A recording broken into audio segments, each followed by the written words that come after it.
আসসালামু আলাইকুম ওরহমতুল্লাহি ওবরাকাতুহু। দেখতে দেখতে চলে আসলাম বড় আপুর বাড়িতে। আর আজকে আসার উদ্দেশ্য হচ্ছে আমার একমাত্র ভাগিনার গায়ে হলুদ।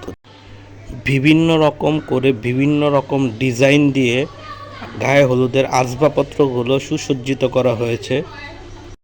গায়ে হলুদের গিফটের মধ্যে যেটা আমার কাছে সবচাইতে বেশি ভালো লেগেছে, গিফট হিসাবে প্রয়োজনীয় জায়নামাজ, কোরআন শরীফ ও হিজাব দেওয়াটাই আমার কাছে খুব পছন্দনীয় হয়েছে।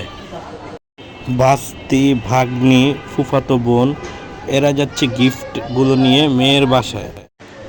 মামা বা চাচা হিসাবে তো অবশ্যই একটি দায়িত্ব থাকে যে এদেরকে একটি ওভারহেড গাড়ি ঠিক করে সুন্দরভাবে তাদেরকে গাড়িতে উঠিয়ে দিলাম, যাতে সুন্দর করে তারা যেতে পারে। এবং মেয়ের বাড়ির লোকেশনগুলো আমরা ওভারে সেট করে দিলাম যাতে তাদের কোনো সমস্যা না হয় যেতে।